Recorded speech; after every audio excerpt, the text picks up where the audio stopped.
Gak ada suaranya.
Mana sih?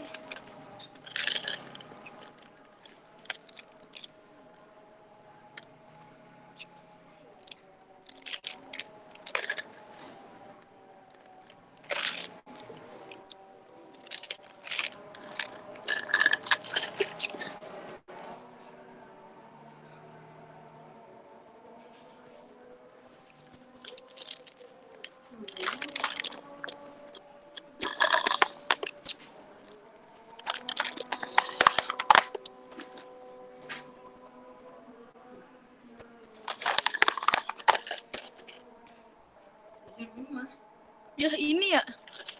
Ya, minum. Ya, aku kira gak ada yang punya.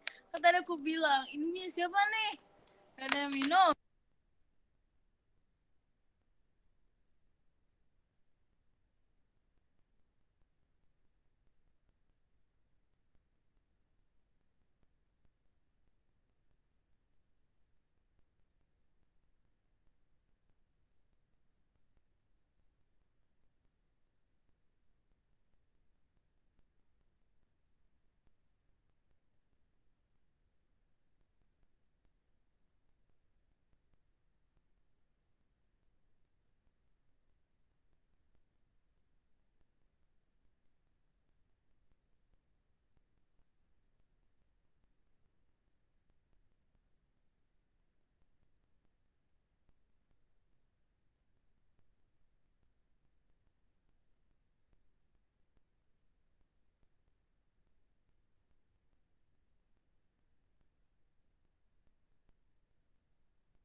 di sini tinggal ngikut.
Ntar suruh pulang, Tar.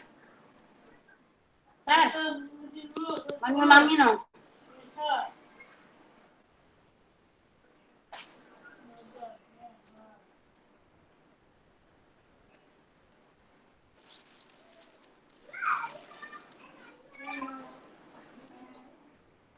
Ntar suruh pulang dulu katanya, Tar. Ntar Mami nih baru.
Nih, enak.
Selamat malam semuanya.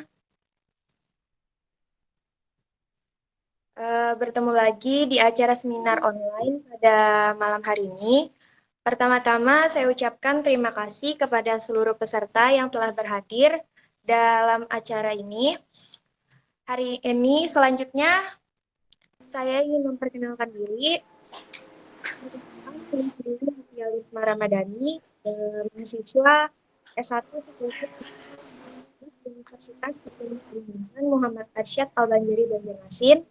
Di sini saya sebagai moderator yang akan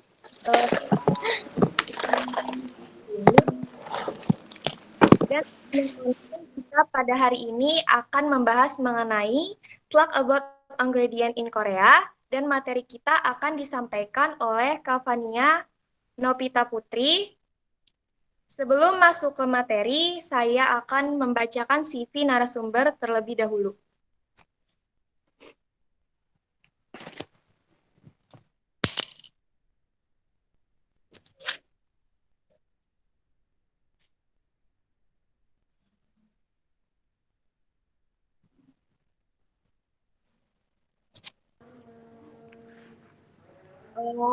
Personal information, Kavania Nopita Putri Ahmad, address Darul Ilyas Christ Barat College, Lebih Suka, Istri Betul City, 11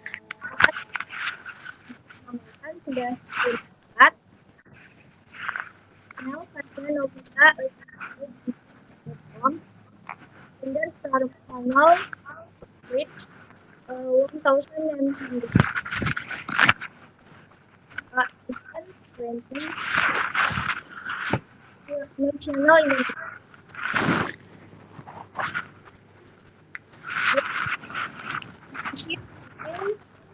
2017 Juni 2017. Center of Research and Development Bogor Fashion maintains setting up, installing, configure, and network component.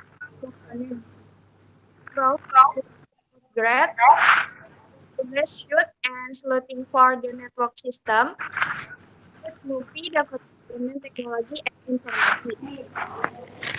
And training 2015 and 2018. Production High Schools, Computer Network Engineering, Information, Pusat Profesional High School, Bogor, Indonesia, National Accreditation, Skill Accrued, Performance, Average, Good Behavior, Examining Mechanism, Network Control, Simulation, and Network Security. Personal skill, mother tongue Indonesian, other language English. Social skill and competence, public communication, first place winner of ceremony, therefore flag ceremony in vocation high school at city level of Bogor. Teamwork, participate in intra-school organization OSIS, and given the title of vice chairman, member of study language convention event at the city level of Bogor. Social work, I volunteer in distribution before breaking the fast in the month of Ramadan. Social service for orphans in orphanage and awards, full scholarship, computer science at EHQ Business School Agustus 2018. Best Student of the Year 2017 2018. Vice Chairman of Student Chelsea 2017-2018. One place MC at Bogor City level flag ceremony contest April 2017.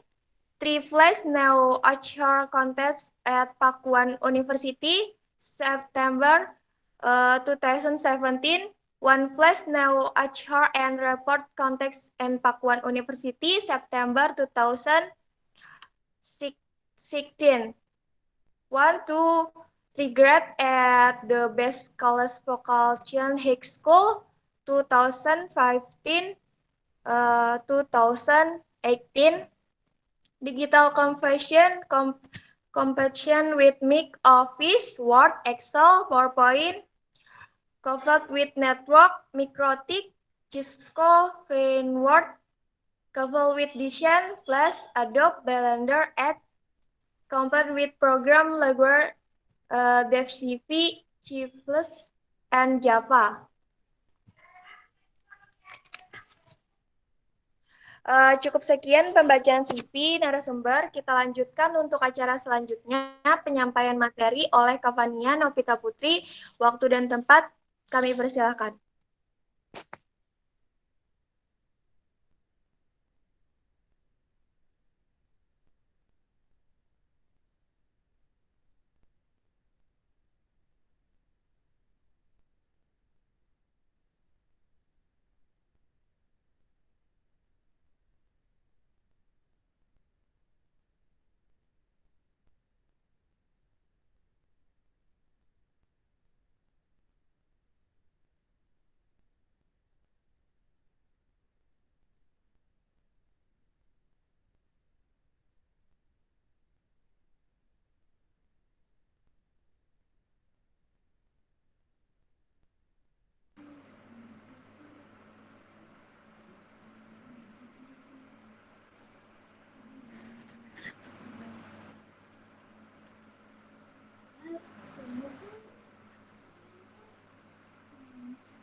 Untuk Kavania Novita Putri, waktu dan tempat kami persilakan.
Untuk Kak Adinda Mumtaz, tolong tidak menyalakan mikrofon.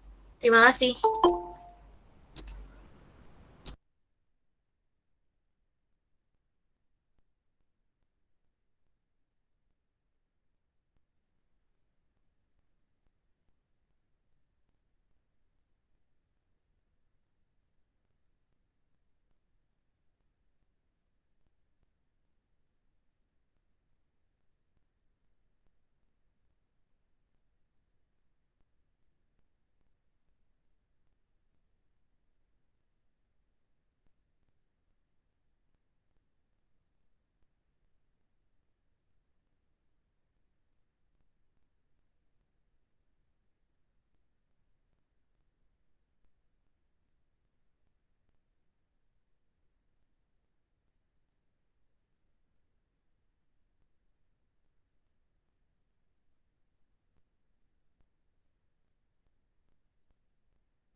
Mohon maaf ya kepada teman-teman, ada kendala sedikit.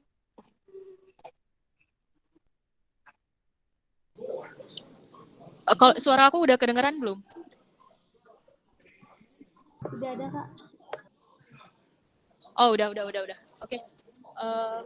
Maaf ya, soalnya tadi ada kendala sama laptopnya, nggak tahu kenapa di bagian mikrofon. Ya udah, thank you. Berarti ini aku langsung mulai aja kali ya. Iya, boleh ya. Ya, halo semuanya. Perkenalkan aku Fania Novita Putri. Aku dari KGSP Undergraduate tahun 2020. Nah, kebetulan saat ini aku lagi belajar bahasa di Dongseo University Busan. Nah, alhamdulillah nih aku ada kesempatan buat sharing sama kalian talk about undergraduate in Korea. Sebenarnya aku lebih ke KGSP-nya ini ya, karena yang aku dapetin itu kan KGSP, beasiswa KGSP gitu. Tapi sebenarnya mungkin ada banyak tentang perkuliahan undergraduate di Korea, nggak cuma KGSP aja gitu. Sebelumnya pasti kalian udah familiar kali ya dengan KGSP.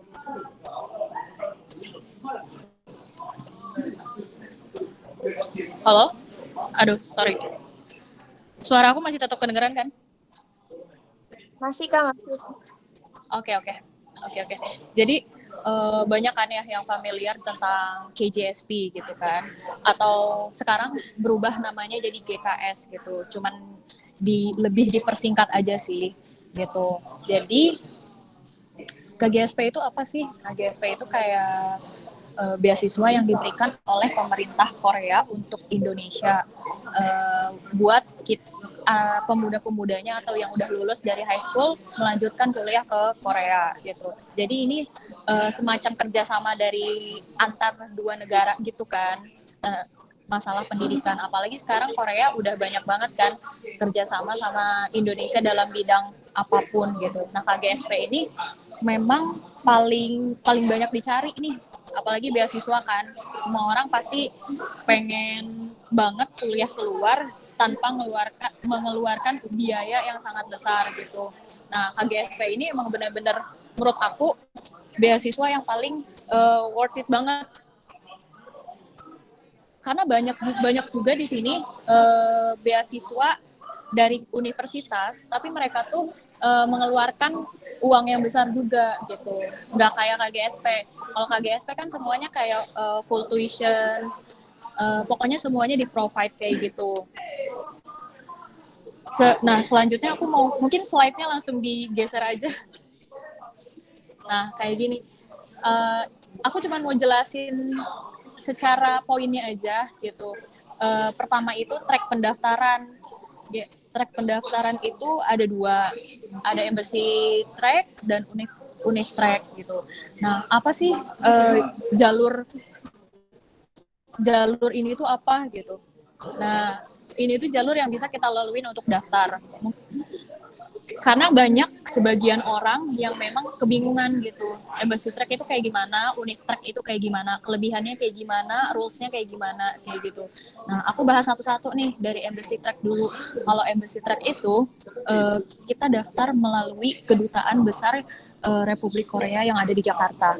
Daftarnya gimana? Daftarnya ya kirim berkas ke kedutaan Republik Korea yang ada di Jakarta gitu.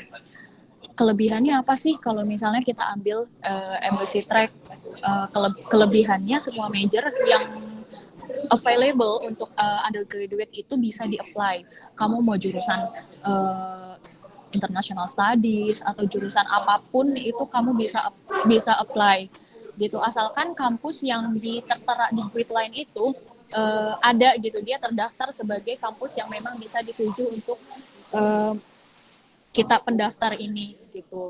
Mau dari yang dulunya IPA mau pindah ke IPS bisa, yang mau IPS mau pindah ke IPA bisa. Pokoknya itu selama masih available di websitenya itu masih bisa. Nah, terus kalau Univtrack apa? Kalau Univtrack itu majornya hanya social and science and engineering. Jadi kalau misalnya kita nih kayak aku gitu mau daftar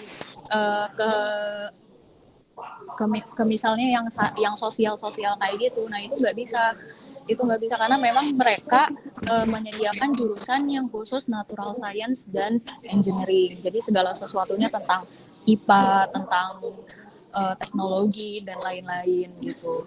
Nah, University Track juga ada lagi jalurnya. Ada university regional sama associate degree. Associate degree itu apa sih? Associate degree itu ibaratnya kalau di Indonesia sebagai diploma. Sebagai diploma dia.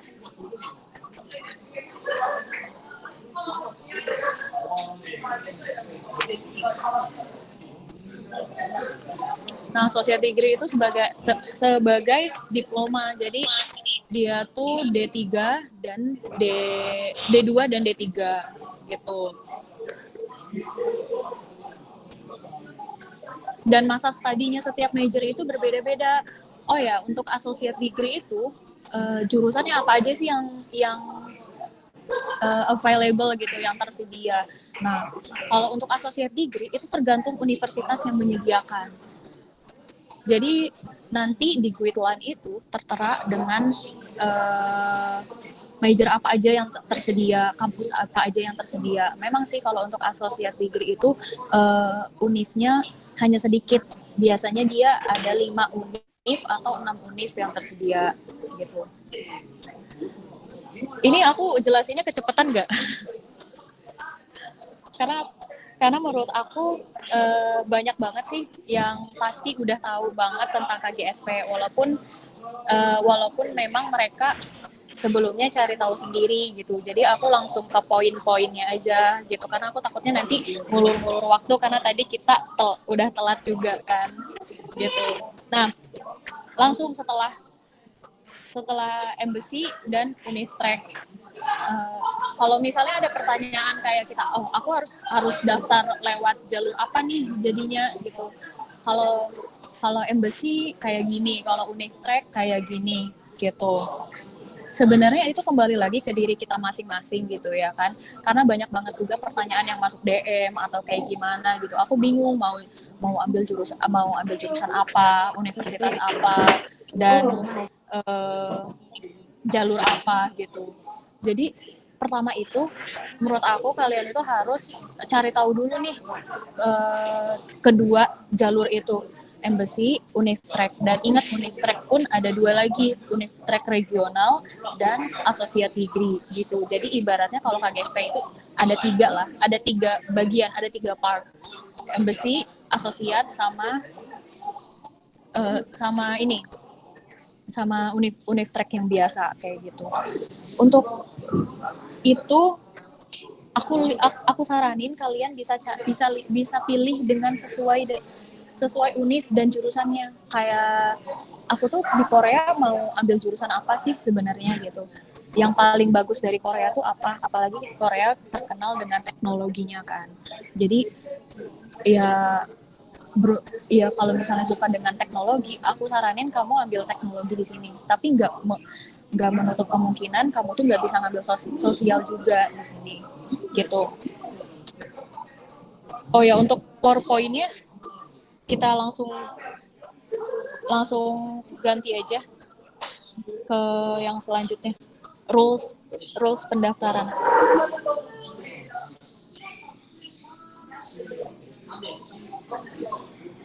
Nah,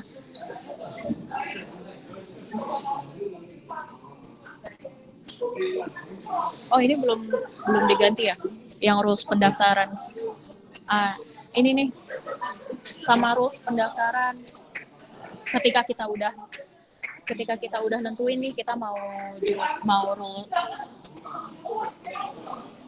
Ketika kita udah ditentuin kita mau jalur apa, misalnya aku pengen associate degree nih, otomatis aku harus tahu kan nanti rules berkas yang aku udah sediakan itu bakalan kayak gimana sih ke depannya, karena KGSP itu adalah beasiswa yang paling terlama banget kita nunggu gitu. nunggu dari proses pendaftaran sampai akhirnya berangkat ke Korea. Itu waktunya sekitar 6 bulan. Itu 6 bulan, apalagi yang undergraduate ini bukannya di bulan September kan, jadi kita mulai ibaratnya berkas dibuat di bulan Agustus nih, di hari-hari sekarang pasti yang mau daftar udah menyiapkan berkas kan, nanti September kita apply dan berangkatnya di akhir Februari, dan itu benar-benar menguras waktu kan, menguras tenaga untuk menyiapkan KGSP ini. Nah, rules pendaftarannya ini aku udah buat per poinnya gitu kan. Kalau embassy track itu pertama, kalau misal kita udah siapin berkas nih, satu berkas, kita kemana sih ini berkas mau kita kirim, ya pastinya ke embassy yang lokasinya ada di Jakarta. Aku nggak tahu sih lokasinya kayak gimana, nanti kalian bisa cek aja di websitenya sendiri gitu. Nah, setelah kita kirim ke embassy, itu berkas mau diapain, pastinya dia butuh waktu untuk diseleksi. Nah, diseleksi itu perkiraan waktunya itu sekitar 2 minggu atau 3 minggu atau 1 bulan kayak gitu. Itu diseleksi. Nah, setelah seleksi berkas ada pengumuman untuk interview. Interview itu biasanya dari dari berapa persen kuota yang ditentukan. Misalnya tahun ini kuota untuk embassy itu ada 5 orang. Nah, berarti yang lolos untuk interview itu ada 15 orang. Jadi dikali 3-nya untuk jumlah kuota yang ada di Guideline gitu. Misalnya di berkas ada berapa ratus orang yang udah diseleksi, akhirnya 15 orang, akhirnya berkasnya baru diseleksi, terus ada pengumuman untuk interview 15 orang. Baru kita nanti interviewnya gimana? Interviewnya datang ke embassy, ke kantor embassy-nya langsung. Jadi kalau misalnya yang kalian tinggal di luar Jakarta, apalagi di luar Pulau Jawa gitu kan, kalian harus menyiapkan uangnya juga gitu. Menyiapkan uang, karena kalian kalau setelah lulus interview itu kan kalian harus ke Jakarta kan. Nah, ke Jakartanya itu bukan pas interviewnya aja, nanti bakalan ada lagi kalian mengharuskan untuk ke Jakarta lagi pada saat pengurusan visa kayak gitu. Nah, setelah interview ditanya gini sama pihak pewawancara, udah nanti itu hanya 1 hari aja sih, dan biasanya itu nanti dikasih info untuk sesinya jam berapa dan segala sesuatunya itu dari pihak embassy-nya yang bakalan ngasih tahu gitu. Setelah itu kita pulang lagi ke rumah masing-masing lah gitu kan. Setelah pulang, entah itu 1 bulan, kayaknya 1 bulan sih. Jadi jedanya per interview round 1, round 2, round 3 itu 1 bulan gitu. Jadi di round pertama itu kalau nggak salah di bulan Oktober. Jadi kan jedanya 1 bulan tuh gitu. Nah, di bulan Oktober itu barulah ada pengumuman round 1. Round 1 tuh orang-orang yang memang berhasil lulus dari interview. Dari 15 orang itu yang diambil hanya 5 kayak gitu. Kenapa 15 orang? Kan aku tadi udah dijelasin kan kalau kuotanya dilihat dari kuota Guideline gitu. Jadi kalau misalnya Guideline tahun ini 5, berarti yang diinterview 15. Jadi dari 15 itu hanya diambil 5. Tapi ada juga untuk waiting list. Waiting list itu ada 2 orang. Jadi waiting list itu adalah nunggu dari seleksi NIID. Nah, round 2 itu seleksi dari NIID.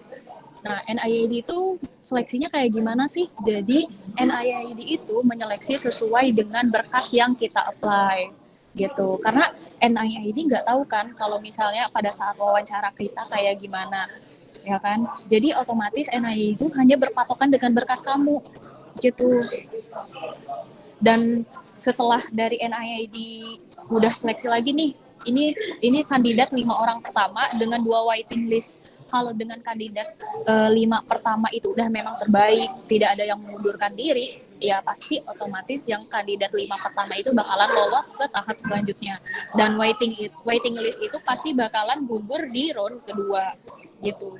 Sebenarnya aku bingung juga sih waiting list itu kayak gimana sih gitu, kayak posisinya kasihan juga kan ketika dia udah lulus interview tapi jatuhnya dia jadi waiting list dan pada akhirnya dia nggak lulus ya kan, kayak gitu. Nah bener sih, karena nggak enak juga kan kalau misalnya kita ada di posisi waiting list itu. Padahal sebenarnya waiting list itu digunakan ketika memang kandidat calon utama itu ada yang mengundurkan diri, makanya waiting list itu naik kayak gitu. Tapi sebenarnya kalau misalnya nggak ada yang mengundurkan diri dan mereka berkasnya ada yang memang paling baik atau gimana, aku nggak tahu itu rulesnya kayak gimana penilaiannya, ya mereka bakalan gugur yang waiting list itu di round kedua. Jadi round pertama itu ibaratnya seleksi dari kedutaan, embassy, dari wawancara dan interview. Nah round kedua itu seleksi dari NIID. Jadi yang belum tahu itu NIID itu adalah ibaratnya dinas pendidikannya di Korea gitu, dan dia yang nge-provide semua beasiswa untuk KJSP ini gitu. Jadi segala sesuatu, uang kuliah, uang makan, sampai jadwal dan lain-lain itu dari NIID gitu. Nah, setelah dari round 2 nih, otomatis dia ada nih yang 5 orang yang fix kan.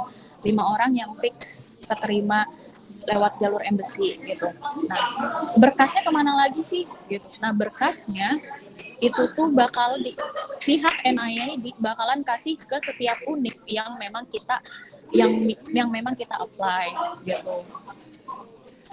Nah, keuntungan embassy track juga, kita kan bisa apply 3 univ dengan 3 jurusan yang memang berbeda gitu. Kita bebas memilih univ, milih jurusan kayak gitu. Nah, makanya NID itu kirim lagi tuh ke pihak univ yang kita apply, yang dari anak-anak embassy gitu. Nanti di round 3 pengumuman univ mana aja yang menerima diri kita gitu. Nah, misalnya kita keterima 3-3-nya nih, aku misalnya milih SNU, KU, dan Yonsei gitu, dan aku keterima semuanya, bingung kan? Nah, itu berarti kalian tinggal pilih salah satu aja, univ mana yang memang kamu ambil gitu. Sebenarnya rules embassy itu memang lebih panjang ya, karena lebih deg-degan juga gitu. Tapi ketika kamu udah lulus round 2, itu pasti bakalan masuk ke round selanjutnya gitu. Dan nggak mungkin kamu misalnya udah pilih 3 univ. Nah, 3 univ itu nolak kamu semuanya, dan itu nggak mungkin. Jadi menurut aku di round 3 itu pasti kamu udah keterima di salah satu univ yang kamu pilih kayak gitu. Apalagi kalau keterima 3-3-nya itu pasti bahagia banget sih. Tapi pusing juga kan milih yang mana. Nah, kalau univ track itu lebih singkat sih, lebih singkat. Tapi kan kekurangannya kamu nggak bisa pilih univ top yang ada di Korea gitu. Nah, kalau univ track kita berkasnya sama sesuai dengan guideline yang tertera di websitenya. Nah, kita udah isi atau kayak gimana, berkasnya kita kirim ke Korea, ke univ yang memang kita tuju gitu.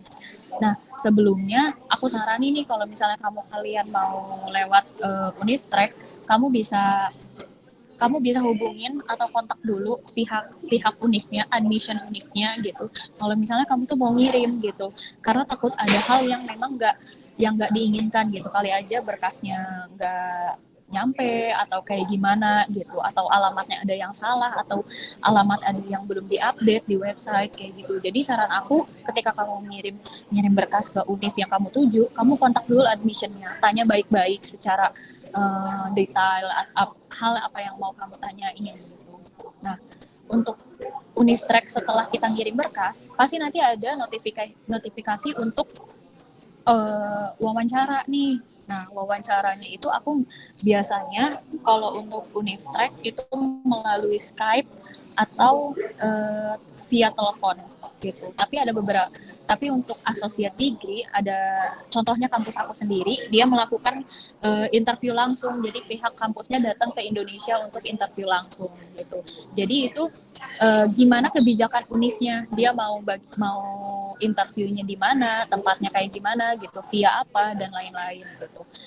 Otomatis kalau misalnya kita via telepon atau via Skype, apalagi via telepon ya, dia lebih enak karena dia nggak tahu ya mimik wajah kita gitu kan, gimana kita deg-degannya dan lain-lain gitu. Dan menurut aku kayak lebih enak aja gitu, asalkan kita udah lancar berbahasa Inggris atau gimana dengan jawaban-jawaban yang meyakinkan kayak gitu. Nah setelah interview sama ada round 1. Nah, bedanya apa? Round 1 itu tuh seleksi kampus gitu. Jadi round 1 itu adalah masa di mana berkas kamu, wawancara kamu itu diseleksi oleh pihak kampus. Nah, pihak kampus itu bakalan pilih 3 orang terbaik yang apply ke kampus tersebut gitu. Dari 3 orang itu nanti berkasnya bakal dikirim ke NIID. Nah, NIID bakalan kasih pengumuman lagi di round kedua. Halo? Ini masih kedengeran gak suara aku? Kedengaran Kak, kedengaran. Oh, gitu. Kedengeran, Kak. Ya, soalnya ada yang bilang katanya putus suaranya. Oke. Jadi gitu. Jadi untuk round 2 itu seleksi NIID. Itu sih perbedaan rules pendaftaran. And Univtrack itu lebih singkat. Kalau embassy itu lebih lama, tapi karena memang dia punya kelebihan dan keunggulannya masing-masing kayak gitu. Jadi aku kadang kalau ngejelasin kayak gini suka pusing kan. Jadi aku kadang suka mengibaratkan kalau misalnya embassy itu ibaratnya aku ini nih, aku dapetin dulu beasiswanya, baru aku dapetin kampusnya gitu. Tapi kalau Univtrack aku dapetin dulu nih kampusnya, baru aku dapetin beasiswanya. Kayak gitu. Jadi memang itu adalah 2 hal yang terbalik gitu. Dan sistem kayak gini ada kan di berbagai negara gitu, bukan di negara di Korea aja gitu. Nah, setelah round 3 embassy, setelah round 2 Univtrack, apalagi nih gitu. Nah, biasanya itu kita disuruh nunggu lagi untuk final result dan Korean Language Institute gitu. Nah, ini biasanya tanggalnya ada di awal tahun di awal tahun Januari gitu. Karena kan aku bilang ini tuh masa-masa di bulan September sampai Februari kan. Jadi final result itu dan KLE itu biasanya ada di bulan Januari. Kayak gitu. Ini ada yang WhatsApp aku lagi katanya suaranya putus. Jadi gimana nih, aku nggak paham. Itu paling yang punya yang putus-putusnya, Kak.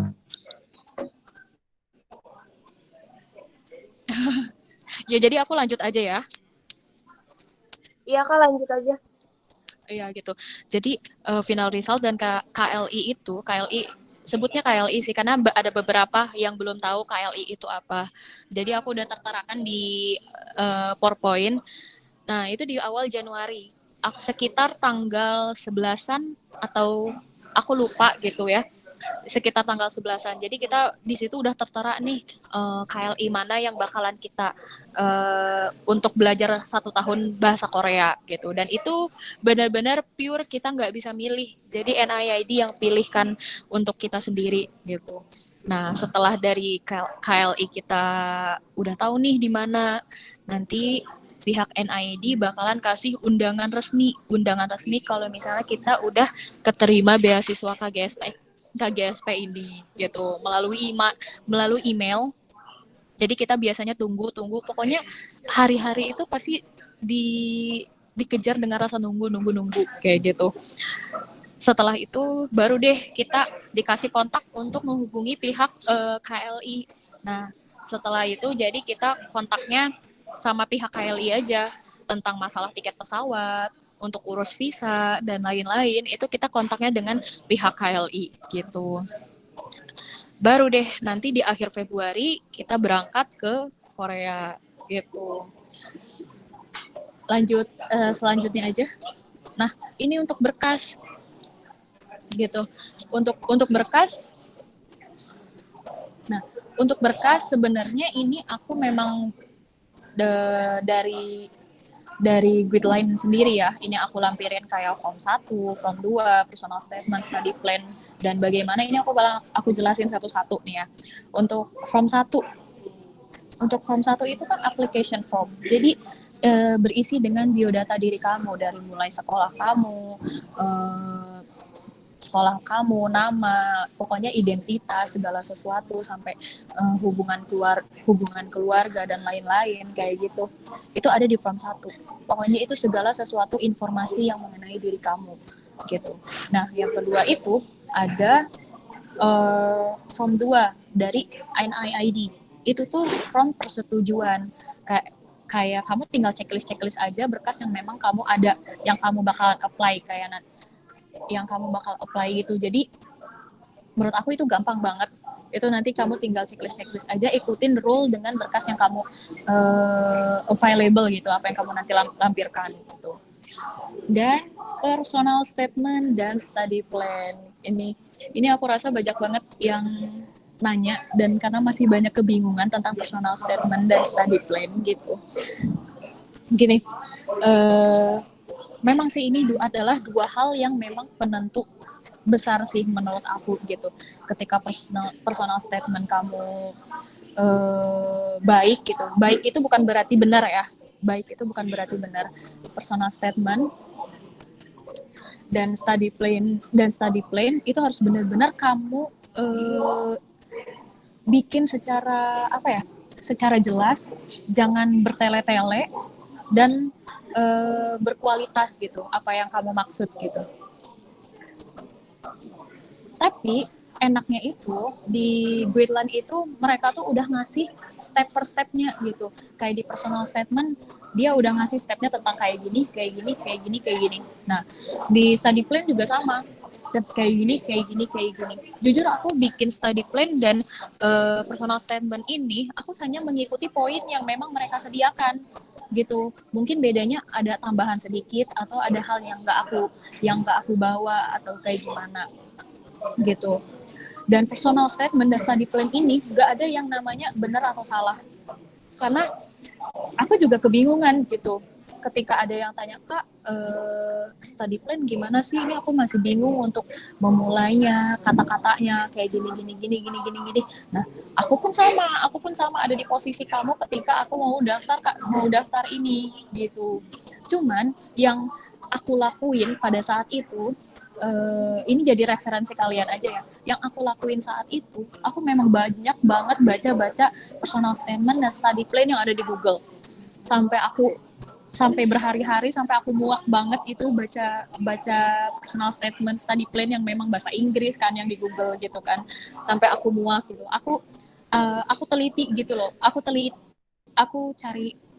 tahu dari teks satu ini apa aja sih isinya gitu.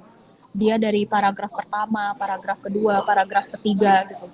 Nah, dari personal statement selanjutnya nih, aku cari lagi kayak gitu. Jadi banyak banget yang aku pelajari dari Google itu. Karena di Google banyak banget kan untuk personal statement dan study plan, walaupun memang itu bukan Korea atau bukan major yang kita ambil, tapi kita cari ininya loh, kayak segaris besarnya dia tuh ngebahas apa di paragraf pertama, paragraf kedua, paragraf ketiga. Nah, itu nanti kamu sesuaiin sama poin-poin yang mereka yang tersedia di guideline itu gitu. Aku juga awalnya bingung kan memulai dari mana, tapi aku bikin bahasa Indonesianya dulu. Jadi aku kasih jeda waktu untuk 1 minggu, aku bikin bahasa Indonesianya dulu. Semuanya aku bikin bahasa Indonesia, karena bahasa Indonesia aja aku pusing gitu kan, memulainya dari mana, apalagi aku memulai langsung bahasa Inggris, itu kayaknya nggak mungkin gitu kan. Jadi aku bikin bahasa Indonesianya dulu. Setelah 1 minggu lagi, maaf. Setelah satu minggu baru aku translate semuanya ke bahasa Inggris gitu.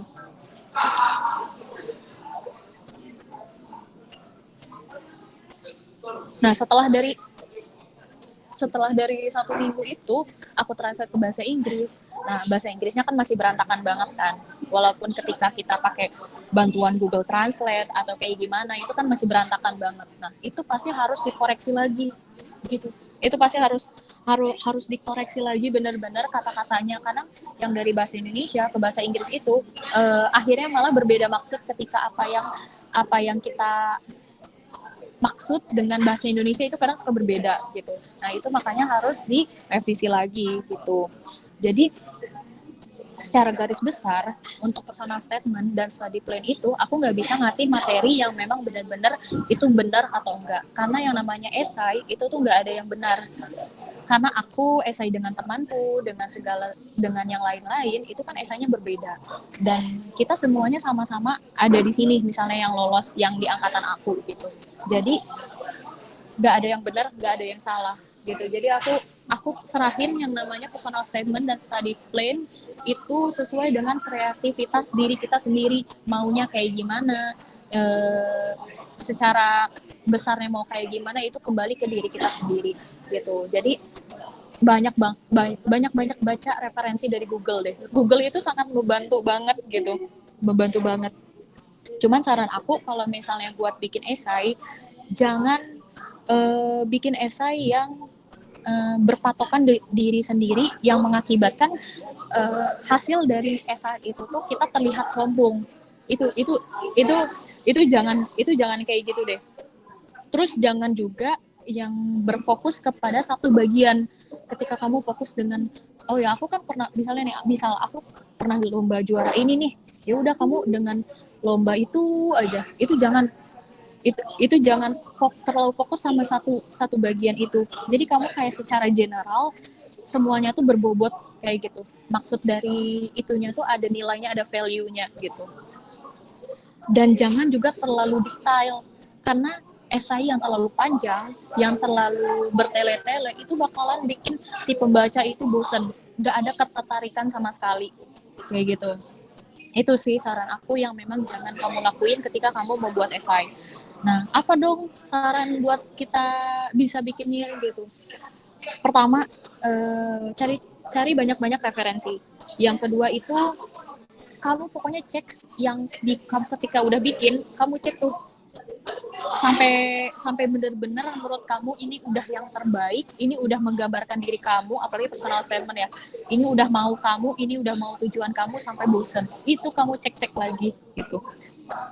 Dan pemilihan kata juga jangan terlalu monoton gitu, karena bahasa Inggris itu banyak artinya gitu. Kamu bisa bervariasi tapi intinya sama kayak gitu. Jadi tapi jangan yang bahasa Inggrisnya tinggi banget gitu, yang buat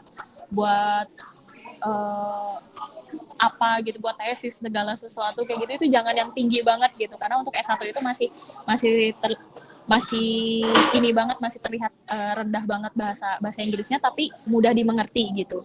Dan minta dicek sama orang lain ketika kita udah selesai, tapi diceknya itu jangan sama yang seumuran kita, menurut aku ya, ini pengalaman aku sendiri kan, jangan sama kita, tapi aku lebih prefer sama guru aku, sama guru-guru kalian atau gimana gitu, karena waktu itu pun aku dicek sama guru aku sendiri gitu.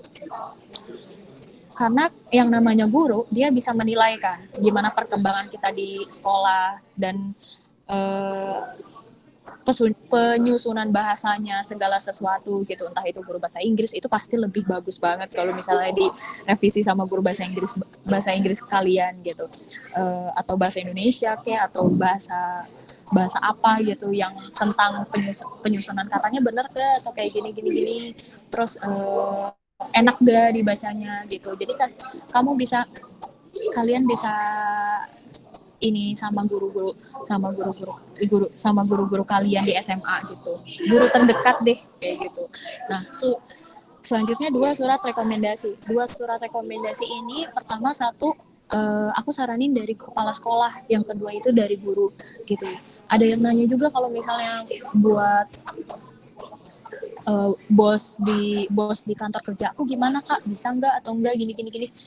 Aku sebenarnya nggak tahu itu bisa atau enggak, cuman karena ini kan legal ya segala sesuatunya gitu. Surat rekomendasi itu adalah surat yang dikeluarkan secara resmi dari lembaga yang memang resmi juga gitu. Jadi aku saranin memang dari kepala sekolah dan guru yang tahu kamu semasa semasa semasa sekolah kamu di SMA itu. Nah, caranya gimana ya? Kamu minta minta ke sekolah. Kalau misalnya sekolah nggak ngasih, kamu minta solusinya gitu. Ya udah gini, gini atau gimana. Setelah kamu udah minta solusinya kayak gini, ya udah kamu buat, kamu urus, baru nanti minta cap dan tanda tangan sekolah gitu. Untuk masalah amplop, untuk masalah kertas, untuk masalah capnya di luar amplop atau gimana, itu menurut aku bukan suatu hal penilaian yang paling besar gitu. Karena kita nih yang di angkatan aku itu kan ada 16 orang, banyak banget ya. Nah, kita tuh semuanya beda-beda. Bahkan ada yang amplop ini, amplop itu. Tapi pada akhirnya ketika kita memang udah waktunya lulus ke sini, ya pasti kebakalan lulus ke sini gitu. Jadi jangan pernah memusingkan masalah cap, masalah kertas dan masalah ukuran amplop, bahkan warna amplop kayak gitu. Nah, selanjutnya ada self medical assessment. Nah, itu tuh biasanya hanya di checklist aja. Nanti kamu kalau misalnya udah paham itu pertanyaannya apa-apa, itu kamu hanya di checklist gitu. Ketika misalnya ada pernah penyakit ini itu di checklist aja, jujur aja menurut aku. Tapi itu bukan penilaian besar ketika kamu punya ada sakit ini, aduh gimana ya kayak gini, enggak. Tapi menurut aku jujur aja gitu. Ijazah, transkrip, KTP, KK, atau yang udah punya paspor, itu semuanya dalam bahasa Inggris gitu. Dalam bahasa Inggris. Jadi berkas yang kita udah buat apply ini harus dalam bahasa Inggris gitu. Entah itu kamu mau sworn translator, atau kamu mau translate sendiri, atau mau penerjemah tersumpah atau kayak gimana, itu terserah gitu. Yang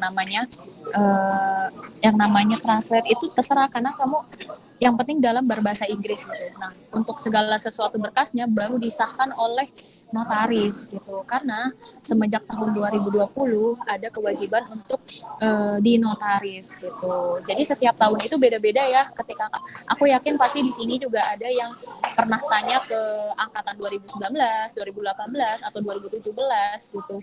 Nah, itu beda-beda. Karena pas di tahun 2020 itu semuanya wajib di notaris berkas gitu, untuk melegalkan suatu berkas gitu. Jadi nggak cukup hanya ditranslate bahasa Inggris atau cap sekolah atau gimana gitu. Jadi harus di cap notaris, apalagi untuk embassy. Embassy itu sangat krusial gitu loh. Dia sangat sensitif untuk permasalahan berkas, karena mereka kan banyak banget nih yang daftar ke embassy, otomatis kriteria penyeleksian mereka pun semakin tinggi kan, kayak gitu. Untuk ijazah aku rasa semuanya udah fine aja, karena dia hanya ditranslate. Transkrip nilai atau rapor, nah itu tuh terserah kalian mau milih transkrip nilai atau mau pakai rapor gitu. Karena kan transkrip adalah rapor yang memang digabungkan gitu kan gitu. Nah, untuk formnya kayak gimana, untuk teknisnya kayak gimana, kalian bisa cari di Google juga.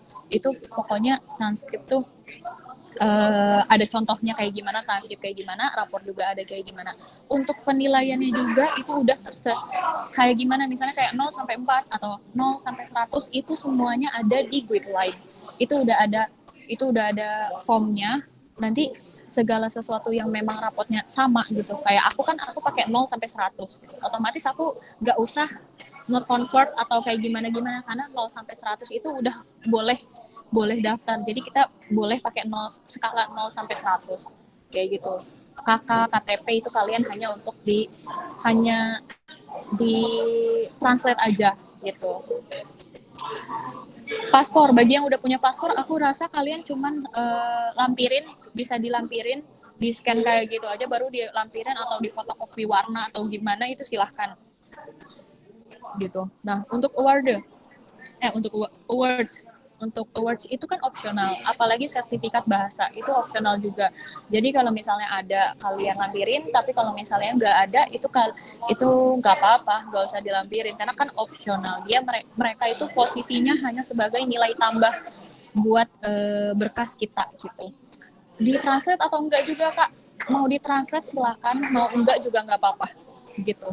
Terus ada yang nanya juga, kalau misalnya nggak ditranslate nanti mereka bacanya gimana? Tapi kan mereka bakalan tahu kalau misalnya itu tuh adalah sebuah awards atau sebuah sertifikat bahasa, itu pasti mereka bakalan tahu. Karena kan posisi menyusun berkasnya dia nanti akan ada di paling belakang kayak gitu. Oke, berarti kita langsung aja ke berkas, ke PowerPoint selanjutnya. Nah, ini nih untuk education dan living in Korea. Ini maaf banget ya ketika kalau misalnya ada yang belum jelas, nanti bisa ditanyain di bagian sesi tanya jawab aja ya. Education and living in Korea. Jadi aku itu baru 6 bulan, pas banget tanggal 24 ini aku baru 6 bulan tinggal di Korea gitu. First impressionnya kayak gimana? Pastinya wow banget, takjub banget sama Korea, apalagi kalau misalnya udah suka K-pop, suka K-drama itu pasti pengen banget kan ke sini. Jadi aku bener-bener takjub banget sih sama negara ini, apalagi berbeda banget dengan Indonesia gitu kan. Aku juga jujur aku bukan pecinta K-pop, aku bukan, tapi aku suka banget sama dramanya Korea dan itu bener-bener sesuai dengan apa yang aku lihat di sini gitu, benar-benar sesuai dari segala sesuatunya aku bisa lihat secara langsung di sini gitu. Dan untuk educationnya berarti aku sekarang lagi belajar bahasa Korea di Dongseo University Busan gitu. Kok aku milihnya Dongseo Univ sih karena semuanya kan udah dipilih oleh NIID kan, dan aku nggak bisa memilih aku pengen di sini itu aku nggak bisa gitu.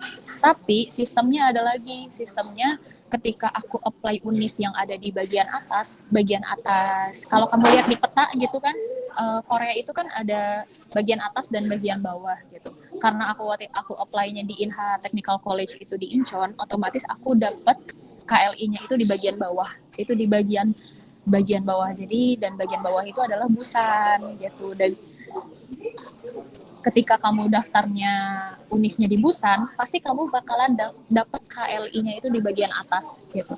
Jadi itu secara sistem hanya ini aja sih, sebagai biar kenal aja gimana sih, kayak bergilir aja gitu, biar ngerasain di kota ini kayak gitu. Dan Korean Language Institute ini hanya 1 tahun, kita mulai dari 1 Maret sampai Februari gitu, karena kan pendidikan Korea itu dimulai dari spring semester dan fall semester kan. Spring semester itu dimulai dari 1 Maret sampai bulan Juni untuk mahasiswa yang biasanya gitu. Tapi karena aku sebagai ohakseng, jadi pelajar belajar bahasa Korea gitu, jadi masa semesternya itu lebih lama, dari 1 Maret sampai Juli gitu, dan dimulai lagi awal September, 1 September sampai pertengahan Januari gitu. Jadi liburnya di bulan summer vacation itu di bulan Agustus, dan winter vacation itu di bulan Januari Februari. Nanti masuk lagi di 1 September. Nanti ketika aku pindah ke kampus aku yang benar-benar kuliah gitu, bukan kuliah bahasa gitu. Nah, kebetulan di tahun 2020 ini ada corona lah datang gitu kan. Itu menghancurkan segala sesuatu yang memang udah jadi imajinasi gitu kan. Dari mulai aku mengharapkan nanti belajar bahasa tuh bakalan seru dengan lain-lain gitu. Pada akhirnya ketika aku datang di karantina kan 2 minggu, karena waktu itu pada saat itu corona lagi tinggi-tingginya untuk kasus corona itu. Setelah di karantina masuklah pertengahan Maret. Nah pertengahan Maret tuh gimana? Nah pas itu kuliah online gitu. Jadi selama aku di Korea, aku belajar bahasa Korea itu secara online gitu. Jadi aku nggak bisa share secara banyak education di Korea itu kayak gimana karena aku belum resmi sebagai mahasiswa di kampus aku yang aku tuju gitu kan, karena aku masih ke belajar bahasa gitu. Oh ya, belajar Koreanya kayak gimana kan. Nah, karena bahasa Korea itu cukup susah gitu, tapi bukan berarti gampang gampang banget juga gitu. Enaknya kenapa? Kalau untuk kita ya orang Indonesia itu gampang banget beradaptasi dengan huruf-huruf baru gitu. Indonesia menggunakan alfabet, Korea menggunakan Hangul gitu. Jadi menurut aku belajar karena kita udah keseringan nih melihat alfabet ketika ngelihat huruf Hangul atau gimana itu ada interest ada interestnya gitu loh, ada rasa penasaran kayak gitu. Sedangkan aku punya teman aku yang dari Mongolia, dari Vietnam atau dari Thailand kayak gitu, mereka cukup sulit kesusahan dalam penulisan karena mereka punya tulisan sendiri dan mereka juga harus belajar huruf alfabet juga dan ditambah belajar huruf Hangul juga gitu. Jadi kelebihannya kita sebagai warga Indonesia itu enaknya kita alfabet pasti udah di otak kan, itu pasti udah nempel banget gitu karena bahasa Inggris juga pakai alfabet dan belajar Hangul gitu. Tapi kalau dari negara lain mereka ibaratnya Hangul itu jadi negara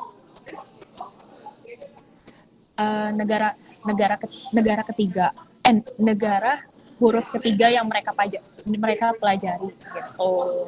Untuk bahasa Koreanya kayak gimana? Untuk bahasa Koreanya ya belajar bahasa online itu pasti gak enak, aku yakin, karena kalian pun ketika di Indonesia belajar bahasa Indonesia atau bahasa apapun itu secara online pasti nggak bakalan kerasa sama sekali. Nah itu betul karena aku nggak bisa sama sekali gimana ya, aku nggak bisa praktis secara langsung ke teman atau gimana karena kan di depan laptop di dalam dom udah kayak gitu aja gitu. Mungkin ketika sonseng nim gitu kan guru nanya baru kita jawab kayak gitu aja sih selama kuliah online ini gitu. Nggak ada yang menarik juga, tapi aku yakin ketika KGSP tahun 2021 semoga aja udah offline gitu kan, apalagi sekarang corona di Korea lagi tinggi-tingginya lagi nih, dan aku juga khawatir ketika di fall semester ini bakalan online lagi gitu. Oh ya, untuk pendidikan selama bahasa sendiri kita harus ada target dari NIID, kita harus mencapai topik 3. Topik 3 itu apa? Topik 2 level 3 kayak gitu. Oh ya, topik itu apa? Topik itu adalah sertifikasi bahasa kita, bahasa Korea gitu, yang diadakan oleh Korea gitu. Mungkin bagi yang belum tahu gitu kan gitu. Jadi harus ketika 1 tahun ini minimal kita harus dapat topik level 3 kayak gitu. Topik itu ada 2, topik 1, topik 2, hanya 2 aja. Nah, topik 1 itu ada 2 level 1 dan level 2. Topik 2 itu ada 4 level, topik 3, 4, 5, dan 6 gitu. Ketika dalam 1 tahun ini kita bisa berhasil dapat topik level 5 atau level 6, uang jajannya bakalan dikasih 100.000 won sama NIID. 100.000 won itu berapa? Sekitar 1,2 juta. Kayak gitu. Makanya kompetensi untuk dapat level 5 dan level 6 itu bener-bener kerasa banget, susah banget gitu menurut aku, karena beda banget bahasa topik dengan bahasa conversation sehari-hari, itu sangat beda banget. Jadi kayak apalagi Korea itu banyak banget strukturnya, banyak banget grammarnya, banyak banget dengan dia ada yang formal, ada yang sopan banget, ada yang formal banget, ada yang formal, ada yang sopan aja, tapi ada yang formal juga gitu. Jadi banyak kata yang dibuang, kata yang ditambahin kayak gitu kalau Korea itu. Nah, untuk living in Korea kayak culture apa sih yang biasanya ada culture shock? Culture shock enggak kan? Selama ini aku nggak ada sih.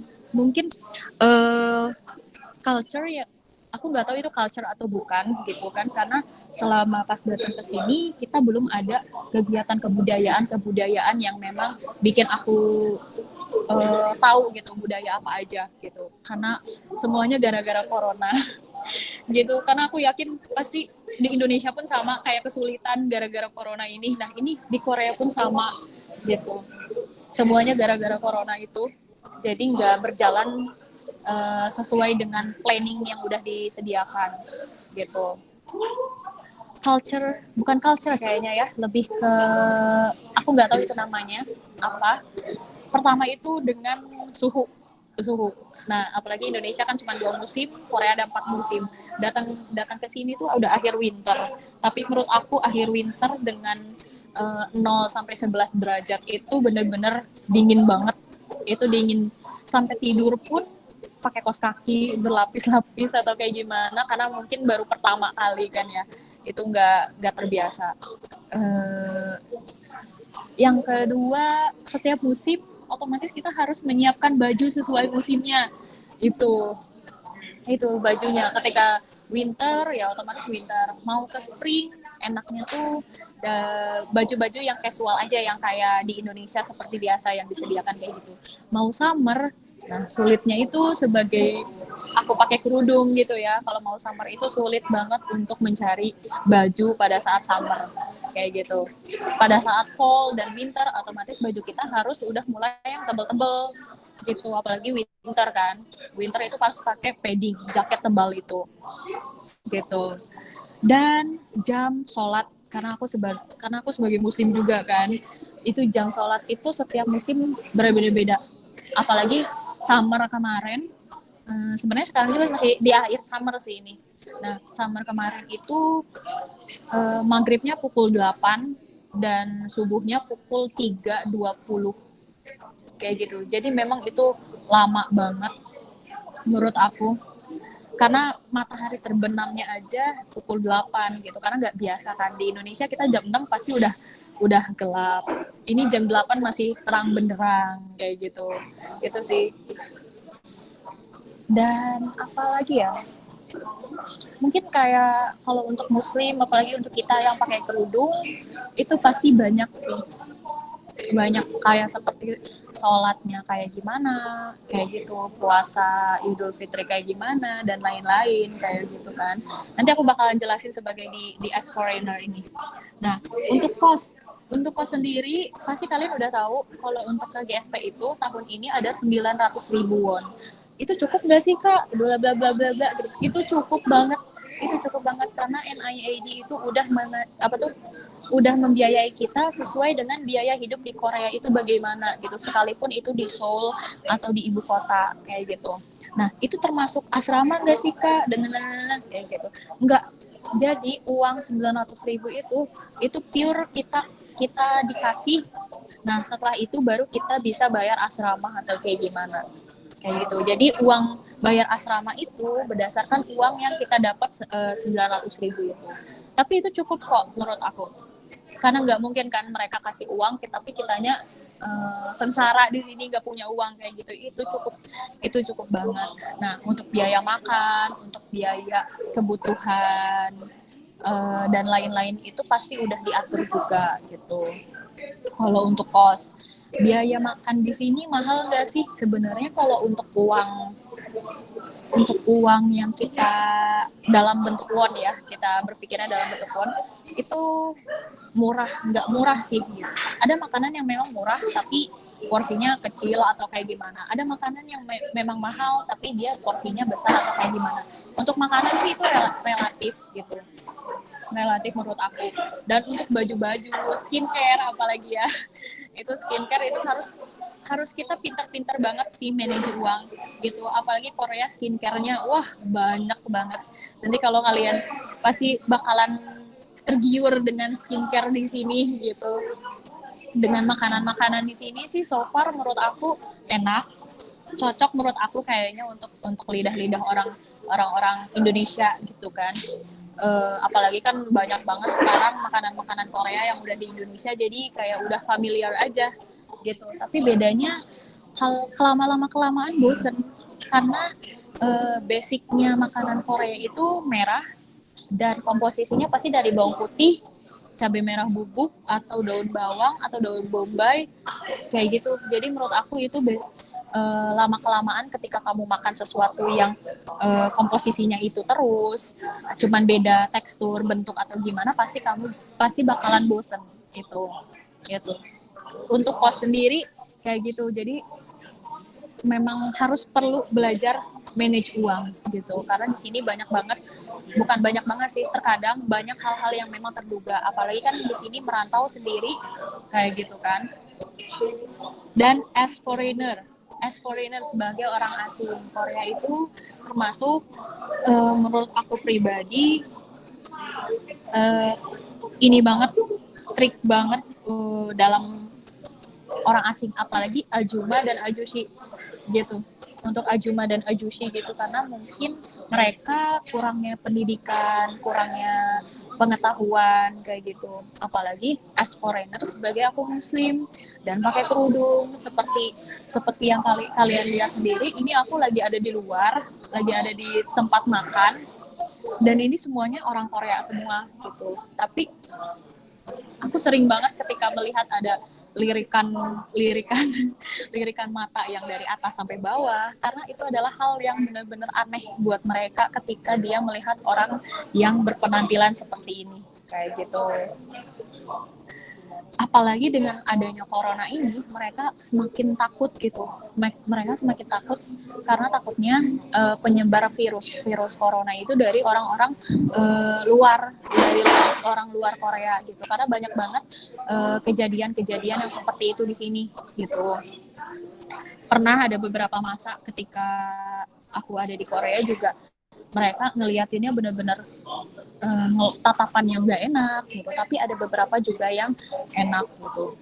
Biasanya untuk orang-orang mudanya gitu ya, opa-opa atau oni-oni atau kayak gimana, itu mereka udah pikirannya udah tahu, udah terbuka untuk foreigner, apalagi untuk muslim kayak aku kayak gini gitu. Mereka udah terbuka. Jadi udah tahu kalau misalnya Korea itu sebagai destinasi atau negara yang memang diincar oleh negara asing kayak gitu. Dan apalagi ya yang aku akan bahas, mungkin aku bakalan segitu aja. Nanti aku bakalan jawab pertanyaan-pertanyaan yang memang ada yang penasaran kali ya gitu.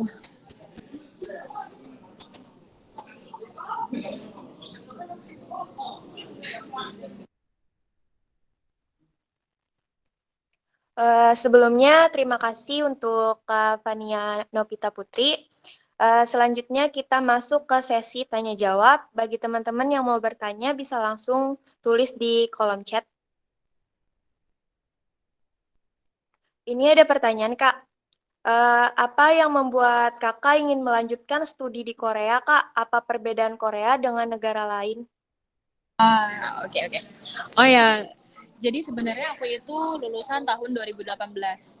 Otomatis sekarang 2020 aku udah lulus 2 tahun yang lalu kan. Aku lulus 2018, aku ikut SNM, SBM, segala sesuatu kayak gitu, tapi semuanya ditolak. Semuanya ditolak dan aku nggak ngerti kenapa gitu kan.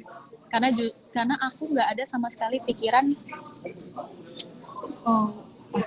karena nggak ada sama sekali pikiran untuk kuliah ke luar negeri, nggak ada. Karena dulu yang aku incar untuk lanjutin kuliah itu adalah PTN. Nggak tahu kenapa dulu tuh pengen banget masuk PTN, apalagi PTN yang aku incar itu masih dalam top 3 besar, tapi sekarang udah enggak sih gitu. Akhirnya ketika udah nggak keterima, oh ya aku juga lulusan SMK, aku bukan lulusan SMA. Jadi dari dulu udah di provide untuk setelah lulus itu pasti untuk kerja kan, apalagi SMK itu kan sekolah kejuruan kayak gitu. Nah setelah itu aku nggak mau kerja, itu aku keinginannya nggak mau kerja, karena aku rasa kerja sebagai lulusan SMK itu nggak ada hal yang menurut aku mengenakan kayak gitu kan. Akhirnya aku cari beasiswa untuk kuliah di sekolah swasta. Aku cari beasiswa, ternyata aku tes, aku wawancara, segala sesuatu. Akhirnya aku diterima di salah satu kampus swasta di Jakarta gitu. Dan itu benar-benar full gratis gratis. Jadi aku cuman biaya untuk awalnya pun biaya untuk diri sendiri kayak gitu. Nah, pada saat di semester 2 aku memutuskan untuk keluar kuliah gitu. Untuk alasannya itu pasti banyak banget, gak akan cukup aku jelaskan kan gitu. Jadi ketika tahun lalu di bulan Mei atau apa itu, aku memutuskan untuk berhenti kuliah. Lalu ketika berhenti kuliah, aku part time dan segala sesuatu, baru aku ada keinginan untuk melanjutin kuliah nih. Kayaknya aku nggak mungkin bakalan kayak gini. Akhirnya aku cari beasiswa lagi, tapi ternyata beasiswa untuk dalam negeri itu nggak ada yang memprovide semuanya, dari biaya hidup dan lain-lain itu nggak ada. Akhirnya aku cari beasiswa luar negeri. Dan setelah cari-cari ternyata beasiswa luar negeri itu paling terdekat itu oleh KGSP. Jadi aku apply KGSP dan aku rasa ini kesempatannya menurut aku masih enak gitu, karena dia nggak pakai nilai UN dan nggak ada tes tulis dan lainnya kayak gitu. Perbedaannya dengan univ di Indonesia dengan di sini, negara Indonesia dan Korea juga perbedaannya udah jauh banget ya dalam bidang pendidikan gitu. Aku bukan berarti Indonesia bukan berarti Indonesia jelek, tapi Indonesia itu menurut aku masih kurang aja dalam bidang pendidikan gitu. Dari dosennya, dari segala sesuatunya gitu. Aku rasa di sini orang-orangnya lebih lebih care, lebih peka lah intinya gitu ya, lebih peka, apalagi dosen-dosennya gitu. Mereka tuh pasti ibaratnya gini deh, kalau misalnya di Indonesia mahasiswa yang ngejar-ngejar dosen, tapi kalau di Korea dosen yang mengejar mahasiswa kayak gitu. Tapi bukan selalu kayak gitu ya, kayak mahasiswa kayak dosen ngejar-ngejar mahasiswa terus, enggak, tapi itu harus ada kerjasama antar dua mahasiswa dan dosennya juga gitu. Dan menurut aku di sini pendidikannya lebih fleksibel dan lebih keras juga. Persaingannya tuh ketat gitu, ketat banget. Ketika kamu ke kafe, kamu kemana, pasti kamu menemukan orang-orang yang pada belajar gitu. Ketika kamu nggak belajar ya otomatis kamu bakalan ketinggalan gitu. Dan itu sih yang buat aku ngerasa, wah ini kayaknya bagus banget buat nge-build diri sendiri kayak gitu, buat ngedisiplinin diri sendiri, buat bikin diri sendiri itu keluar dari zona nyaman gitu menurut aku.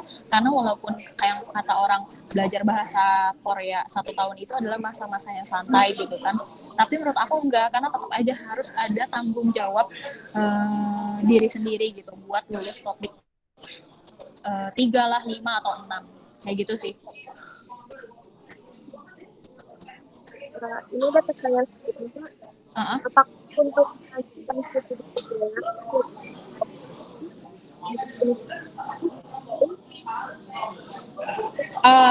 Maaf suaranya nggak jelas. Halo? jelas nggak Kak? Belum jelas. Halo. Ya Ini udah coba. Ini ada pertanyaan Kak. Apakah untuk melanjutkan studi di Korea, akreditas prodi atau akreditas universitas itu berpengaruh saat proses pendaftaran, atau ada seleksi yang mengharuskan mahasiswa tertentu saja yang mendaftar, misal dari universitas top dan memiliki hak mereka? Nggak ada kok, nggak ada. Jadi sebenarnya kayak nilai universitas kayak gimana itu yang ada di Korea sendiri ya, itu nggak ada pengaruh pada saat nanti pendaftaran, apalagi kalau untuk via embassy gitu ya kan, itu enak banget kan ketika kamu udah lulus embassy otomatis kamu mendaftar univ-univ top yang di Korea gitu. Dan oh ya ini pada saat daftar GKS ini aku saranin untuk kalian daftar pakai berkas-berkas yang SMA ya, karena ada beberapa juga yang belum tahu ketika dia daftar membahas masalah-masalah perkuliahan gitu, karena kan ini untuk undergraduate gitu. Gitu sih. Pertanyaan selanjutnya Ya. dari pikiran institusi lain apa juga dituliskan Terus sebenarnya setiap dokumen terlihat sorry, Eh, suaranya kurang jelas juga. halo, halo, Halo, kurang jelas juga. halo, Halo, udah nggak Kak? udah coba dicoba lagi.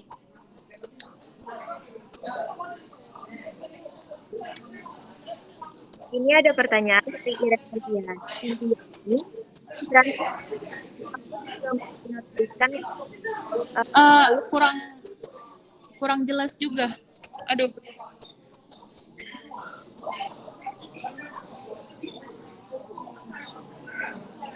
halo, halo, Oh, udah jelas.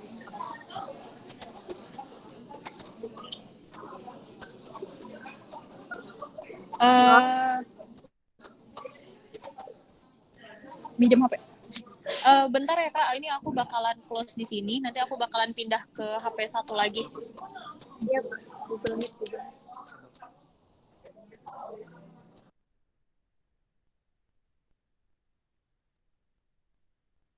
Untuk teman-teman mohon tunggu sebentar ya.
Untuk teman-teman mohon tunggu sebentar ya, soalnya Kak Fanianya lagi mindah HP.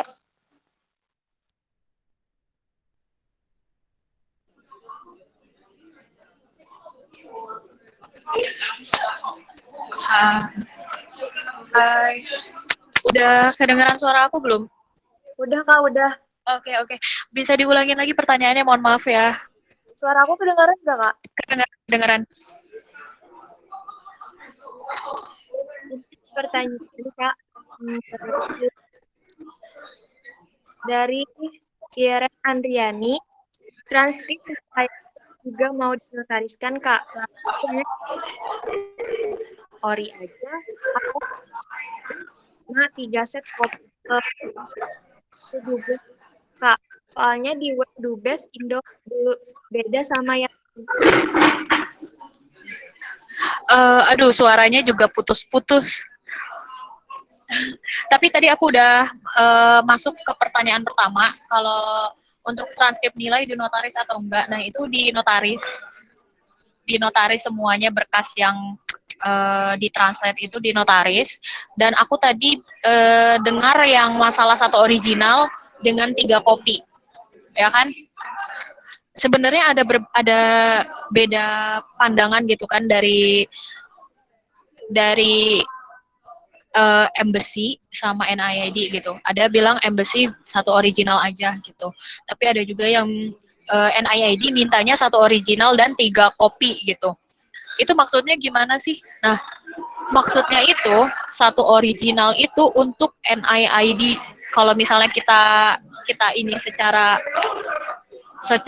logikanya atau kayak gimana gitu kan, satu original itu ibaratnya untuk NIID. Nah, 3 kopinya itu untuk mana? Nah, itu untuk universitas.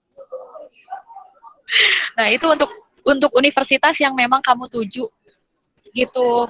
Kalau yang aku tahu gitu ya, itu rulesnya berkas itu kamu mau kemananya itu berdasarkan itu satu satu yang aslinya itu untuk NIID, yang 3-nya lagi mungkin eh, untuk ininya, untuk univnya gitu. Jadi aku saranin lebih memang satu original dan 3 kopi kok gitu. untuk pertemuan selanjutnya Kak, saya ingin bertanya, ini tahun 2021, sedangkan KGP Anggredi Jalur Kompetisi dilaksanakan Februari. Sedangkan ujian nasional di Maret. Kita belum mendapatkan ijazah. Saya mengikuti tahun 2022 atau saya juga bisa ikut jalur university yang September 2021. Tentang masalah ini ya. Jadi KGSP itu bisa diikutin ketika kita memang udah benar-benar lulus SMA atau SMK gitu. Jadi ketika kamu masih kelas 3, kan pembukaan ini September kan. Biasanya KGSP itu selalu September gitu. Nah, di September itu kalian misalnya masih kelas 3, nah itu kita nggak bisa mendaftar gitu. Jadi otomatis kalian harus tunggu lulus. Lulusnya kan di bulan Mei Juni kali ya kalau di Indonesia gitu. Mei Juni itu lulus secara benar-benar lulus secara semuanya udah lulus deh gitu. Nah, kalian pasti ada jeda waktu tuh dari bulan Juli, Agustus, dan September gitu. Jadi KGSP itu kalian harus benar-benar udah lulus. Jadi kalian nggak bisa apply ketika kalian masih kelas 3 atau kayak gimana, itu nggak bisa. Kayak gitu. Terus Tadi apalagi pertanyaannya? untuk pertanyaan berikutnya dari Kak Elsa, Kak, kenapa menurut KGSP Anggredian nggak ada yang milih major hortikultur atau agrikultur? Dan suka jauh kuliah ke luar negeri, tapi ambil jurusan pertanian yang di Indonesia dianggap remeh. Major apa?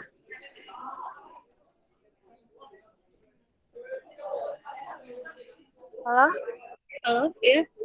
Major apa? Tadi udah putus-putus lagi. bener Kak.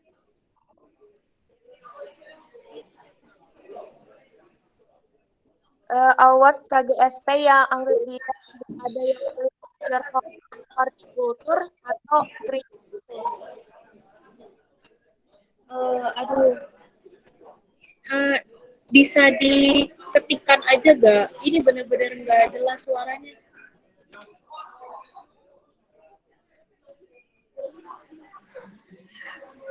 Mohon maaf banget. Oh gitu. Oke oke oke. Eh,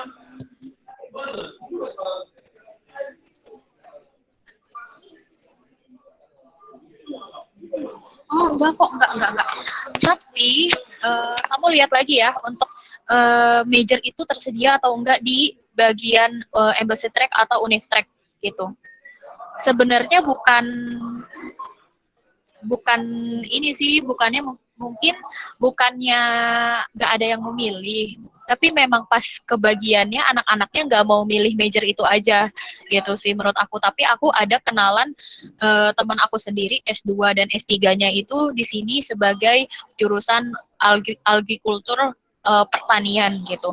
Tapi aku sendiri pun nggak begitu tahu kalau tentang pertanian-pertanian kayak gitu di S1 itu ada atau enggak kayak gitu. Jadi kalau misalnya kamu tertarik, kalau kamu interest itu kamu cari aja di mananya, univ mana yang memang menyediakan jurusan tersebut kayak gitu. Yang selanjutnya Kak, Mm-mm. dari Zulfa Laila, aku nanya, pemilihan jurusan dari kita sendiri itu berpengaruh nggak sih ke diterima beasiswanya? Jadi jurusan yang tinggi-tinggi gitu, semacamnya kayak teknik atau lainnya? Boleh diiniin lagi pertanyaannya di sini. Aku nggak tahu ini pertanyaannya di mana.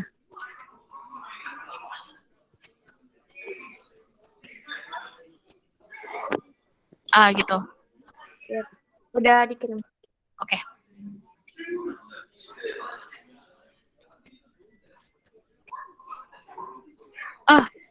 Kalau misalnya menurut aku enggak ya, ketika kamu daftar melalui embassy, otomatis embassy itu melihat secara keseluruhan berkas kamu gitu, bukan dilihat dari major yang kamu pilih gitu kan. Karena pas bagian ini nih, bagian tahun 2020 itu memang majornya berbeda-beda gitu. Tapi memang literally banyaknya teknik tentang perkomputeran, karena kan Korea memang maju di bidang teknologi gitu, tapi bukan berarti yang lainnya juga nggak bagus gitu.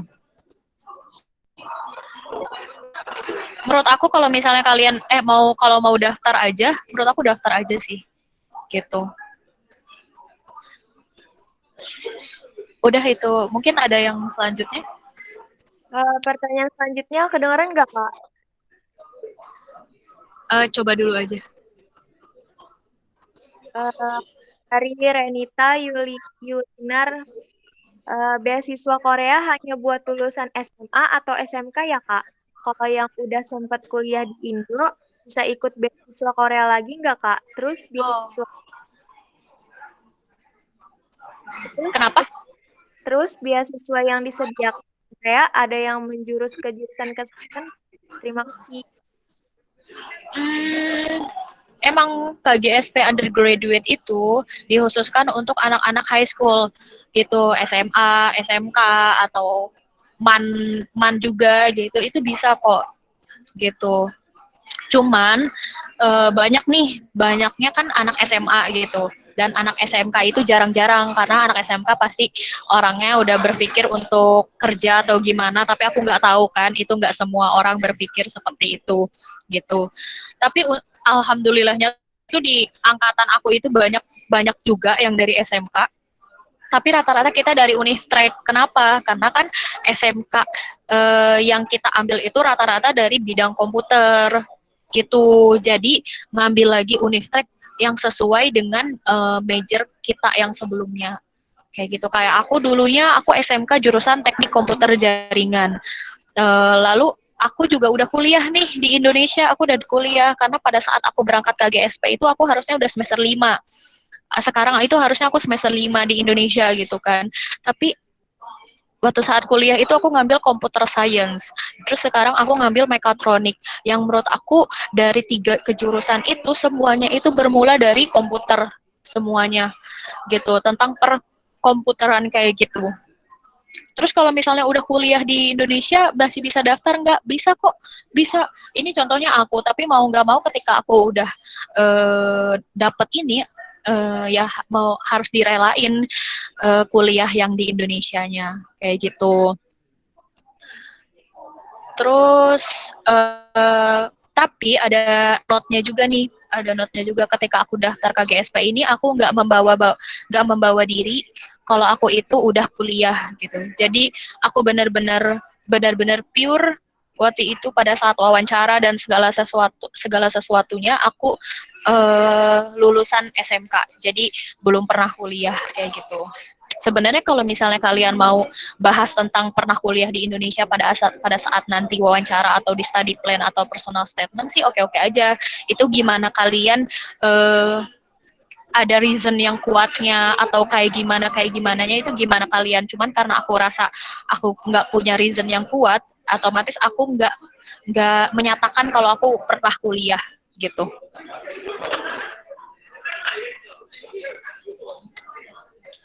Udah. Untuk pertanyaan selanjutnya, Kak, dari Melisa, di sana apa diperbolehkan untuk ikut lembaga lain untuk belajar seperti kehidupan hobi atau seperti kerja part-time? Apakah diperbolehkan bebas melakukan yang kita mau, asal IPK tetap standar dan GKS? Iya, diperbolehkan kok. Jadi GKS itu nggak ada ibaratnya nggak ada ikatan dinas. Kamu harus begini itu nggak ada gitu. Kalau untuk di bahasa pasti kalian punya kewajibannya ke minimal kalian lulus topik level 3 dalam 1 tahun ini. Kalau kalian nggak lulus topik level 3 ya pastinya dipulangin lagi ketika udah 1 tahun. Uh, Nah, pada saat kuliah, ketika kamu mau part-time, mau ngapain gitu, berkegiatan dan lain-lain, berorganisasi dan lain-lain, itu pasti diperbolehkan kok, bebas. Bebas itu pasti diperbolehkan. Karena pada saat kuliah itu kan visa kita pun mendukung untuk part-time kan, gitu. Jadi itu bebas-bebas aja, asalkan IPK kita pun nggak turun banget. Dan untuk masalah IPK itu tidak ditentukan oleh NIID, tapi ditentukan oleh kampus yang memang kita apply gitu. Dan kampus itu pasti punya kebijakan masing-masing kan mengenai IPK itu. Gitu sih. Udah. Pertanyaan selanjutnya, Kak.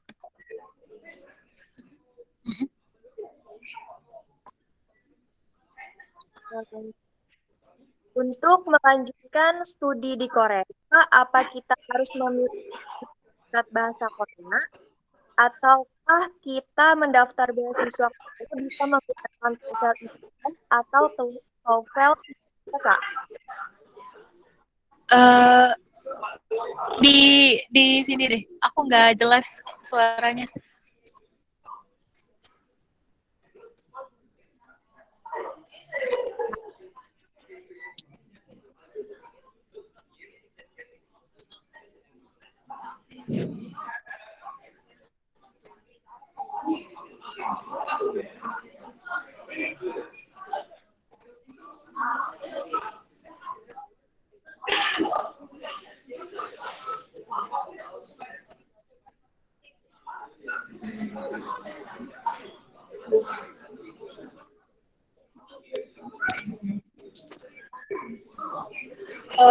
Untuk melanjutkan studi Korea, apakah kita harus memiliki?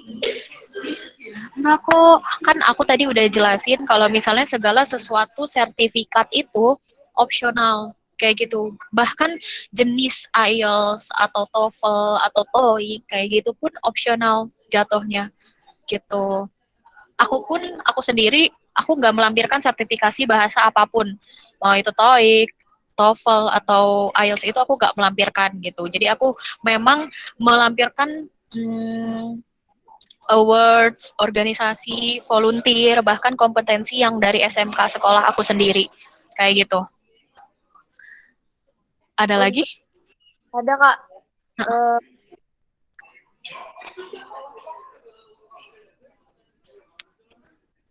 ada nggak Kak budaya atau kebiasaan orang yang menurut Kakak patut banget ditiru sama orang Indonesia? Ada. Orang-orang Korea itu suka banget sama kompetisi gitu. Jadi ketika aku datang ke kafe gitu kan ya, aku datang ke kafe ketika aku ngelihat banyak banget orang yang belajar buka laptop segala sesuatu gitu. Jadi bikin aku juga oh ya, orang-orang sini juga pada rajin gitu, pada belajar. Apalagi kan orang sini ya high school gitu kan, mereka itu berkompetensi untuk masuk universitas top di Korea gitu. Orang sini pun masih kesusahan untuk masuk universitas nasional gitu. Sedangkan kita ada jalur sendiri nih buat bisa masuk ke kampus nasional di Korea gitu. Apalagi kan orang-orang di sini kan giat banget dalam belajar gitu kan. Dan itu apa yang aku pernah lihat di drama itu benar-benar ngerasain banget sih di sini gitu. Kalau kafe jadi tempat belajar, terus ini jadi tempat ini itu jadi kerasa banget sih menurut aku. Yang patut aku tiru gitu, hal yang kayak gitu tuh. Jadi kemana-mana tuh bawa laptop, belajar, iPad, kalau nggak kayak gimana, kayak gitu sih menurut aku. Karena jarang banget kan budaya di Indonesia kalau misalnya kita lagi nongkrong atau gimana itu sambil belajar itu jarang banget gitu. Ada Eh, lagi? Ada pertanyaan selanjutnya Kak. Kak, kalau untuk di surat rekomendasi, Kakak mengikuti forum yang dibagikan di web? Iya, aku mengikuti itu untuk surat rekomendasi. Kan surat rekomendasi itu ada dua kan ya. Tapi kalau untuk yang dari website itu kan dia ada satu, tetap aja harus tulis kayak gitu-gitu. Dan untuk form surat recommendationnya kayak misalnya bingung nih kalau mau bikin sendiri atau kayak gimana, itu bisa lihat contohnya di Google. Itu ada kok. Dan kalaupun memang ada juga sekolah yang memang udah punya formatnya sendiri. Gitu sih. Semuanya aku ikutin sesuai guideline. Untuk pertanyaan terakhir ya Kak,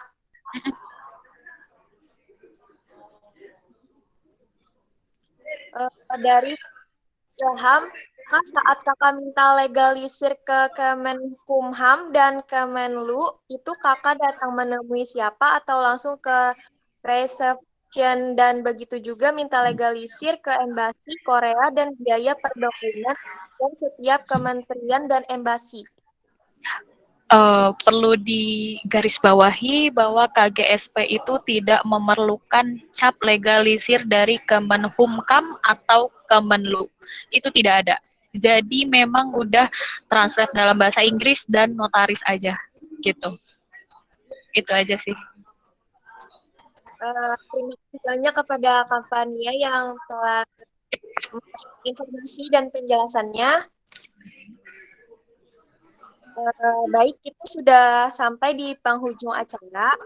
Malam ini, terima kasih banyak saya ucapkan kepada Kak Fania Nofri telah menyempatkannya dan seluruh peserta yang mengikuti seminar online pada malam hari ini. Semoga yang kita dapatkan bermanfaat dan untuk diri kita, begitupun dengan orang lain. Saya sebagai moderator mengucapkan mohon maaf apabila ada kesalahan. Sampai bertemu di seminar berikutnya. Akhir kata saya ucapkan warahmatullahi wabarakatuh. Waalaikumsalam warahmatullahi wabarakatuh. Mohon maaf jika ada salah-salah kata. Semuanya semangat yang mau daftar KGSP tahun ini karena sebentar lagi pasti mau dibuka gitu. Mungkin kalau buat informasi selanjutnya nanti bisa di follow aja IG aku. Nanti di situ biasanya aku ada bahas tentang KGSP. Bahkan di live pun kadang aku suka bahas tentang KGSP gitu. Nanti bisa tanya-tanya di situ gitu. Terima kasih semuanya. Semangat yang memang mau daftar KGSP tahun ini. Thank you yang udah gabung. Maaf Kak, boleh tolong ditulis gak IG-nya di chat Oh gitu. supaya bisa Oh oke oke oke. kasih.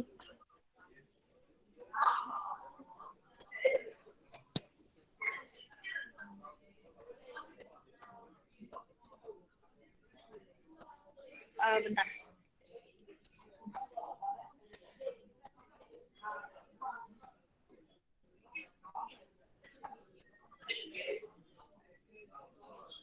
Oke, uh, aku live ya. Thank you semuanya.